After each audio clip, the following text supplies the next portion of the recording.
Hi, today we're going to talk about the vertebral column.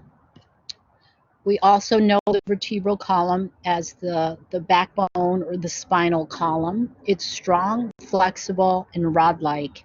The importance of this is it surrounds and protects the spinal cord, supports the head, and serves as an attachment for ribs and back muscles. So the vertebral column is formed in an adult by 26 vertebrae. We have 7 cervical vertebrae, 12 thoracic vertebrae, and 5 lumbar vertebrae. There's 1 sacrum, which is formed by 5 sacral, the fusion of 5 sacral vertebrae, and 1 coccyx, which is formed by 4 coccygeal vertebrae. If we look at the vertebral column, we name the cervical vertebra starting superior. So the top one is called C1 and the bottom one would be called C7. In the thoracic spine, the first one most superior is T1 and the vertebra most inferior is T12, and the same pattern in the lumbar vertebra. This would be lumbar 1 and the most inferior one is called lumbar 5. If you notice in between the bones, there are these fibrocartilaginous sponges, and these are called the intervertebral discs. Make note that the spinal nerves exit in the vertebral column. So the cervical spine has 8 nerve pairs that exit from the cervical spine. There's 12 pairs of nerves that exit the thoracic spine and 5 pairs of nerves that exit the lumbar spine. Why is there 8 in the cervical spine when we only have 7 vertebrae? That's because the first cervical nerve exits above C1. The next thing I want you to note is this lateral image of the vertebral column. We could see the normal curvature that should exist. So in the cervical spine, there's a anteriorly convex cervical curve. In the thoracic, it's an anteriorly concave, lumbar anteriorly convex, and the sacral anteriorly concave curve. So the function of these curves is important to maintain good posture, and they increase the strength of the spine, help maintain balance in an upright position. They absorb shock from walking and jumping and help protect the spine from fracture. So an easy way to remember how many vertebra in each region of the spine is this mnemonic. We have breakfast at 7 a.m., so we have 7 cervical vertebrae. And just remember, we have 8 pairs of spinal nerves that exit. We have lunch at 12, so there's 12 thoracic vertebrae. Dinner at 5, and there's 5 lumbar vertebrae.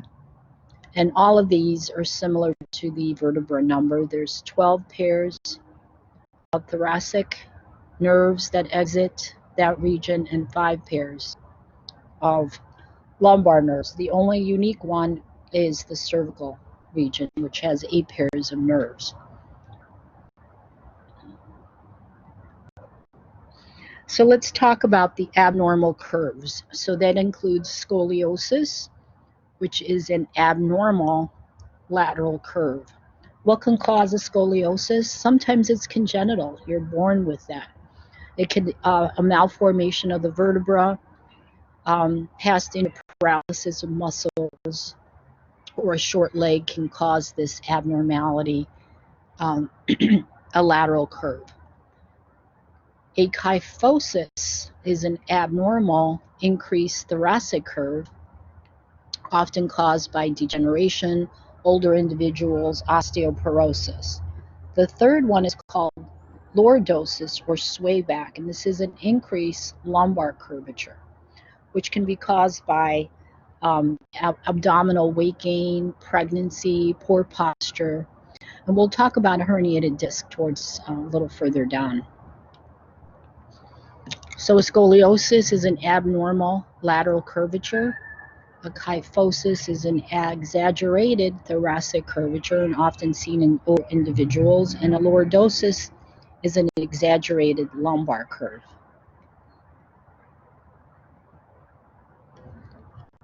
So in this image, you could see often we detect a scoliosis in adolescence. Visually, sometimes you could see the height of the shoulders is asymmetrical. The pelvic height is asymmetrical. A simple exam is a visual exam, an inspection where you could have the adolescent flex forward and you could see an asymmetry in the position of the ribs and the scapula. And if you take an x-ray, this would be a definitive exam to determine if they do have a scoliosis. So if the curvature is greater than 45 degrees, often this needs a surgical consultation. An exaggerated lumbar curve is called a lordosis. So let's look at the vertebral anatomy.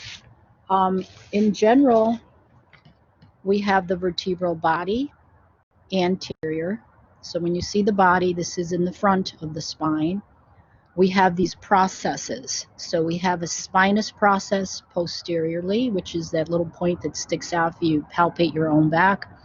Laterally, our transverse process. Then we have these processes on the top. There's the superior articulating process, and underneath this would be the inferior articulating process. There's two of these processes. If we look at what connects the spinous process to the transverse process, this region here is called the lamina.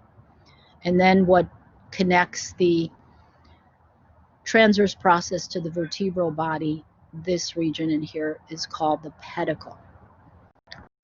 So if we look at the vertebral column, as it connects with each other, you could see the superior articulating process connects to the inferior articulating process.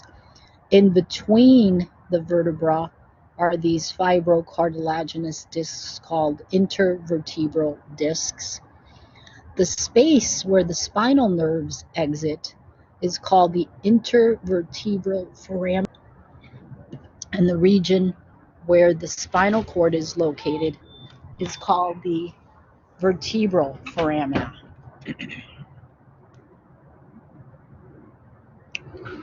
So let's look at the generalities of the vertebral anatomy. This is the body. You'll also see it called as a centrum. When we're looking at posture, all the weight should sit on these vertebral bodies and also on the intervertebral discs, which are pads of fibrocartilage that act as shock absorption. So the vertebral body, the function is transfers the weight along the axis of the vertebral column. So I like this color image of the vertebral body in generality because it shows us the different regions that are color coded. So this is the body. What we know about the body, that this is anterior. The spinous process is posterior.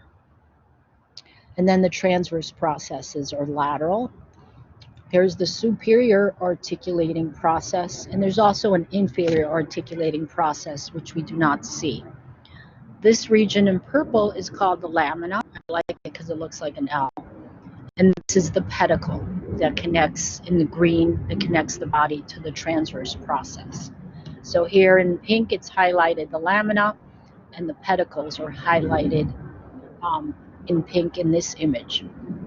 So if we look at the lateral view, the lamina laterally are located in this region, and the pedicles would be located in this region. Okay. You've heard of a laminectomy. Often in disc surgery, they remove this piece, which gives more space if a disc is herniated, which we'll talk about that in a minute. So the posterior portion of the vertebra is called the vertebral arch. So what is the vertebral arch? Surrounds the spinal column. So the spinal column sits in here. So if a test question asks you what surrounds the spinal column, so does the vertebral body surround it? Yes. Does the pedicle surround it? The answer is yes. Does the lamina surround it? The answer is yes. How about the spinous process? Does that surround it? The answer is no. Does the transverse process surround it? The answer is no. So the spinal cord is surrounded and protected directly by the vertebral body, the two pedicles, and the two lamina. So let's look at a difference between what each of these vertebrae look like. So in general, the cervical vertebra is going to be smaller, medium, and then the largest is going to be the lumbar vertebra. And you can see they visually look different. So let's look into these in greater detail. So the cervical vertebra, remember we have 7 cervical vertebra, 8 spinal nerves. C1 and C2 are very atypical. C2 through C6 have the typical cervical characteristics. So again, we name the vertebra C1 as most superior and C7 as the most inferior. So let's look at C1, we call it atlas. C2, we call it axis. So let's look at these in greater detail. So we call C1 Atlas based on the mythological character of Atlas that holds the weight of the world on his shoulders. So Atlas articulates directly with the occipital condyles of the occipital bone in the skull bones. Atlas, or C1, is going to lack a body and a spinous process, but it has a very large vertebral foramina, primarily because this is where the spinal cord is expanding and connecting to the brainstem as it passes through this foramen magnum. That's the large opening in the occipital bone, allowing the spinal cord to connect to the brainstem of the brain. So the atlas does not have a body. It has an anterior tubercle and a posterior tubercle. It has the superior articular facet, which articulates with the occipital condyles, has a transverse process, and also has a foramina in the transverse process called the transverse foramina. The cervical spine is the only part of the spine that has a little hole in these transverse processes, allowing the vertebral artery to pass through this foramina going to the brain. C2 articulates with atlas in this way. It sits right in here.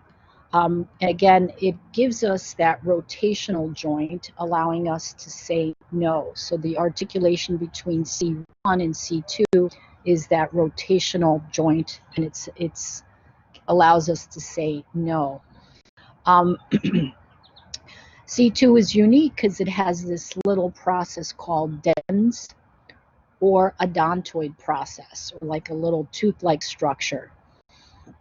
There's a little ligament that connects the dens to atlas, forming a pivot for rotation.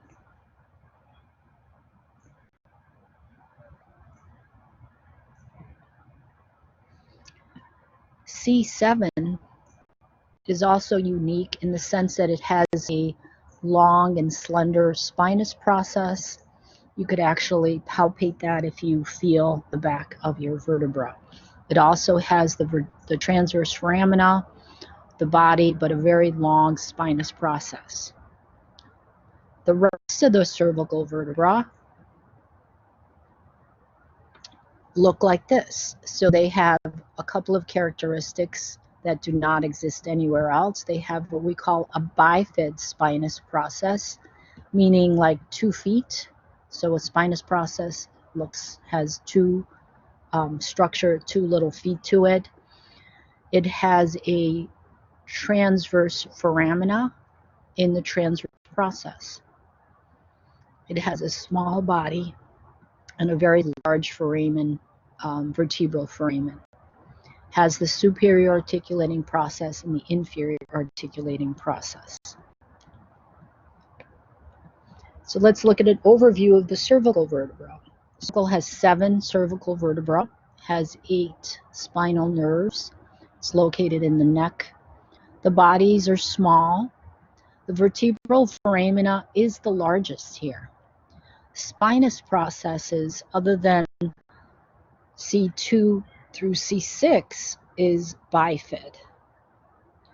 Transverse processes in the cervical vertebra have a transverse foramina, which allow the vertebral artery to pass through that, going to the brain.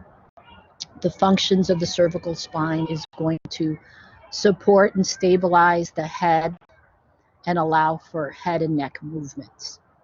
The next region is the thoracic vertebra. The thoracic vertebra, there's 12 thoracic vertebrae, and there's 12 spinal nerves that exit this area. And again, we call the first one T1, and the bottom one is T12.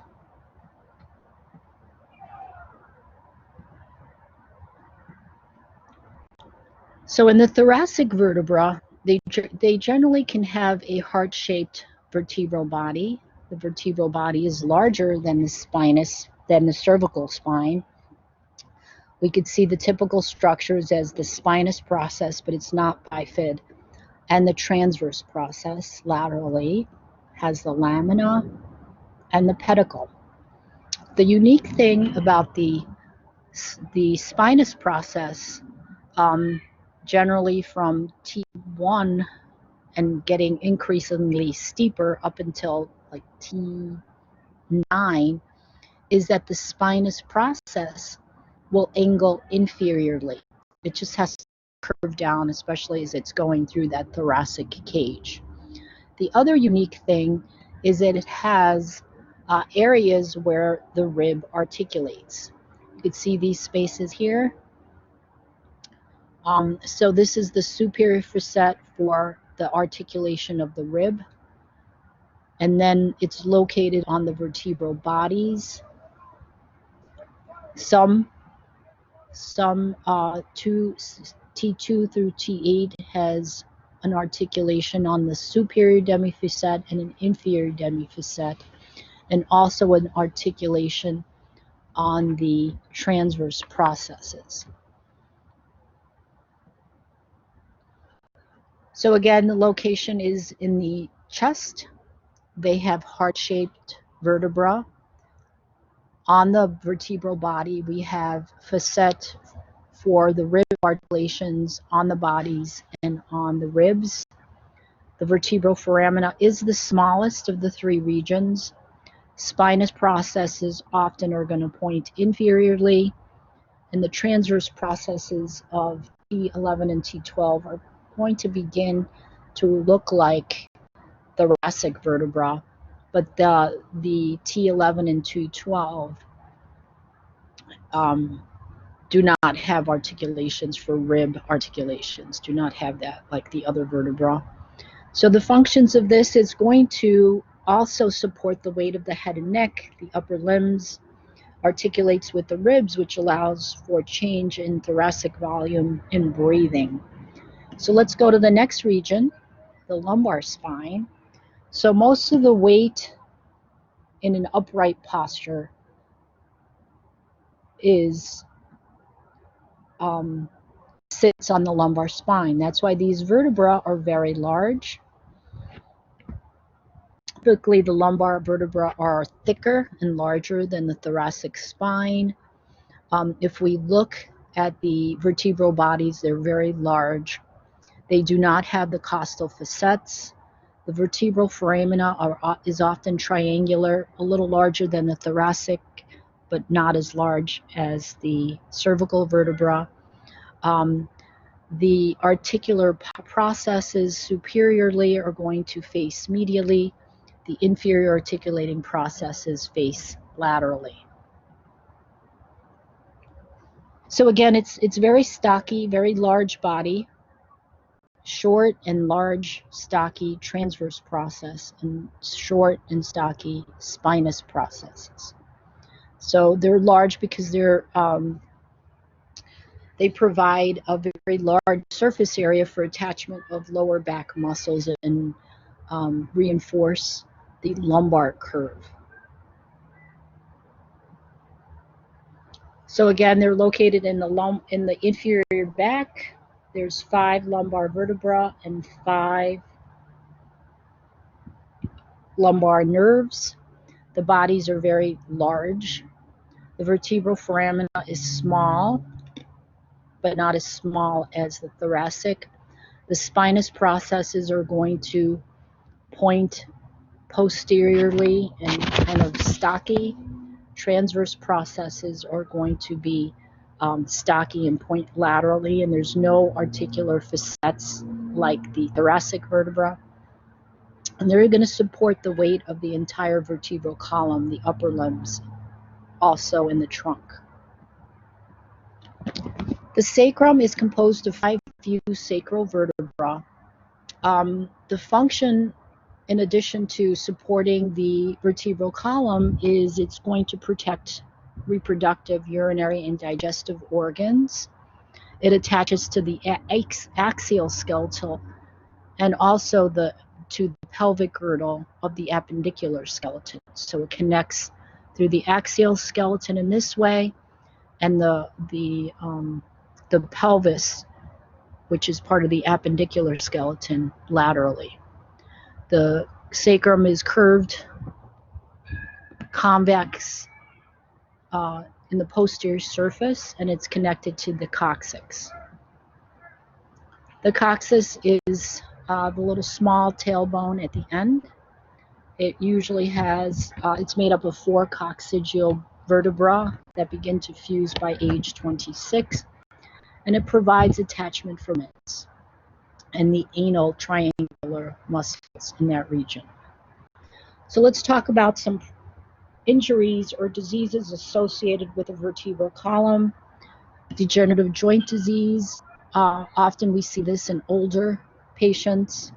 We see a decreased mass of bone density when we take an x-ray. With this, we have decreased collagen and mineral loss. This makes the bones more brittle and more susceptible for damage.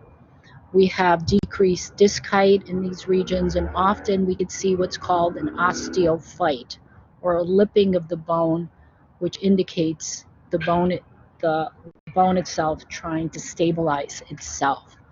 And often these osteophytes lead to stenosis, or decrease the space where the nerves exit, which can cause back pain. So let's look at the intervertebral disc, or you've heard of a herniated or a slip disc. So let's look at the anatomy of the discs. If we look at the outside of the disc, this is called the annulus pulposus. It's made up of fibrocartilage. The inside is called the nucleus pulposus, which is more of a thick gel-like material. Sometimes with a disc herniation, what happens is we call it either a herniated disc. Sometimes if the anterior and posterior ligaments of the disc become injured or weakened, the pressure in the nucleus pulposus may be great enough to rupture this annulus fibrosis. So if this occurs, the nucleus pulposus may herniate and protrude posteriorly and actually put pressure on the nerves. So the definition of a herniated disc, it's not like the disc actually moves out of place. It's the rupture of the annulus fibrosis.